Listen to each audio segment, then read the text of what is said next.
No Talking by Andrew Clements. Chapter 7, The Unshushables. Since Dave and Lindsay had been almost shouting at each other in the middle of the cafeteria, you might think that a lot of the other fifth graders in the room would have turned and paid attention to the commotion. You might think that a lot of kids in the lunchroom already knew about the contest. But if you thought that, you'd be wrong.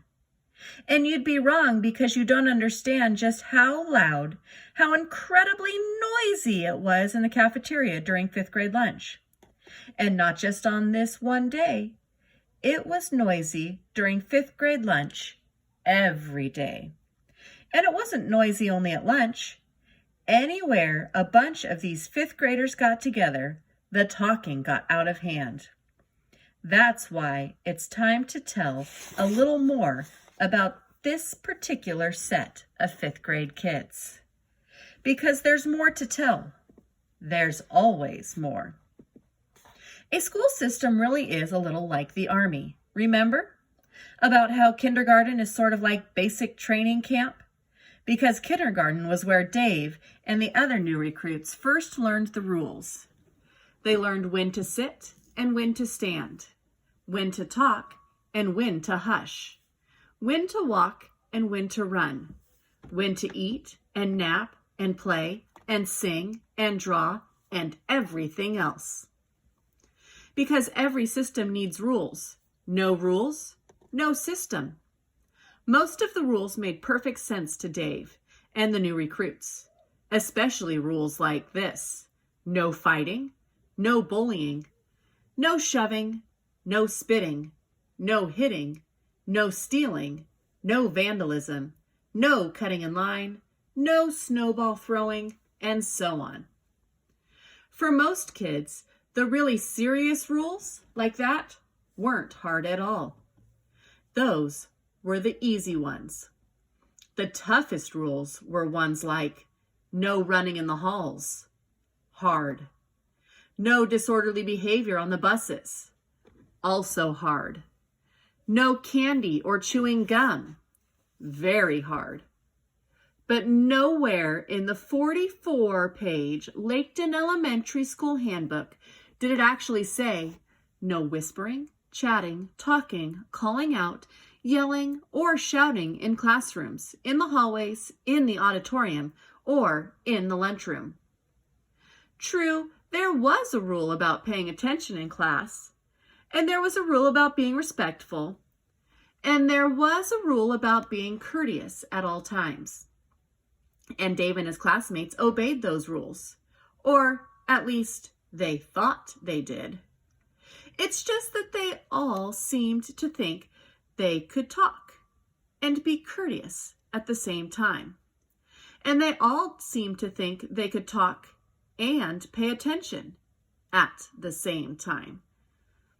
Because none of these kids really meant to be disrespectful or disobedient or discourteous. But none of them wanted to stop talking, ever. In fact, this group of kids had been given a nickname by the teachers at Laketon Elementary School. And the name had stuck with them ever since they had all been in the first grade together. They were the Unshushables. If Laketon Elementary School had really been like the Army, then sometime, probably during second grade, Dave and Lindsay and all the other recruits would have been lined up out on the playground on a cold, rainy morning, and a gruff man with short hair and shiny shoes would have walked up and down in front of them, shouting right into their faces. And he would have shouted something like this: "You drive me crazy. You call yourselves students. You are a miserable mob. You are loud, undisciplined, and I will not tolerate your noise. When you walk in my hallways, you do not shout. You do not wave and yell and hoot when you see your friends. At an assembly in my school, you do not whisper and giggle and point and wave and laugh at your own silly jokes. And when you come to my lunchroom, it is not a free-for-all festival of flap-job jibber-jabber. Lunch is a time to sit and be quiet and eat. I'm going to teach you little motor mouth monsters proper school manners if it's the last thing I do. Do I make myself clear? Yes, sir. Quieter. Yes, sir. But of course, Laketon Elementary School wasn't the Army. However, with Miss Abigail Hyatt in charge, sometimes it felt that way. She was a tall woman with a long face, curly gray hair, and bright blue eyes, and she had been the principal at Laketon Elementary School for the past 13 years. She gave careful orders, set precise goals, and she demanded results from her teachers, from her office staff, from her custodians, from her cafeteria workers, and from her students and their parents too. Her school never went over its budget, never missed its academic targets, and the place never felt loose or sloppy or disorderly. Under Miss Hyatt's watchful eye, the group after group of children had wandered into Laketon Elementary School as aimless little kindergartners and marched out 6 years later as perfectly disciplined young students. Under Mrs. Hyatt's leadership, the place ran like clockwork. And then the Unshushables came along. In all her years as principal, she had never known a group of kids like this. And for the past 5 years, Mrs. Hyatt had been trying to make these kids obey the simplest school rule of all: no talking, except when it's allowed. Year after year, memos had been sent home to these parents of Dave and his classmates about too much shouting on the school buses. Year after year, Dave's grade had been told how to behave before every assembly. Year after year, all their teachers had stood out in the hallways to try to keep the noise down before and after school, especially at lunchtime. This group had even been given a separate lunch period for the past 3 years in a row: 3rd grade lunch, 4th grade lunch, and this year, 5th grade lunch. Mrs. Hyatt had made that decision.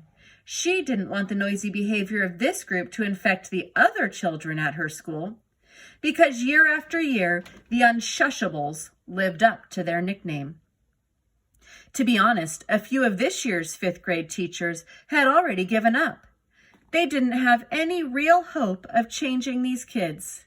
They were just trying to cope, because it was already November. So in 6 short months, the Unshushables would be gone forever, moved along to the junior high, and next year, Laketon Elementary School would be quieter, much quieter. But Mrs. Hyatt had not given up, not by a long shot. She still had over half a year with these kids, and she intended to use that time. Every day, the principal stalked the 5th grade hall. "You there, stop shouting." At every assembly, she glared, "And I don't want to hear even a whisper from our 5th graders. Is that clear?" At every 5th grade lunch, she walked around the cafeteria with a big red plastic bullhorn, and when the noise became unbearable, she pulled the trigger and bellowed, "Students, you are talking too loud." Mrs. Hyatt felt sure that this constant reminding had to be having an effect on these kids. How could it not? After all, these were good kids, right? They had to be making progress, didn't they? She knew she was being very stern with them, but it was for their own good. And Mrs. Hyatt felt sure that sooner or later these kids would grow up a little and quiet down a lot.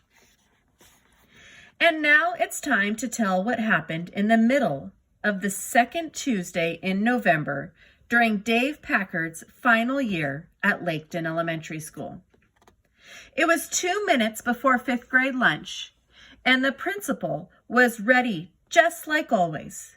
Mrs. Hyatt had checked to be sure that the other teacher who had fifth grade lunch duty wasn't out sick or at a meeting, because it wasn't good to try to manage fifth grade lunch all by yourself.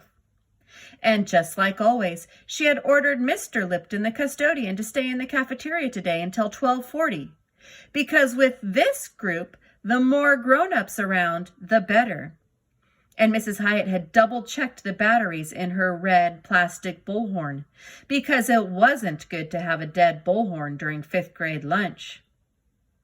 Then the bell rang, and as classroom doors along the fifth grade hall flew open, Mrs. Hyatt could hear them coming, all of them, already calling to each other as locker doors clanged open and banged shut, already talking a mile a minute, already laughing and whooping and shouting, streaming down the hallway toward the cafeteria, an unshushable wave of energy and excitement and noise. So much noise. Mrs. Hyatt took her position at the center of the cafeteria and braced herself. She was ready for today's lunchroom battle, ready to change chaos into order, ready for anything these kids could dish out. But nothing could have prepared her for what happened next.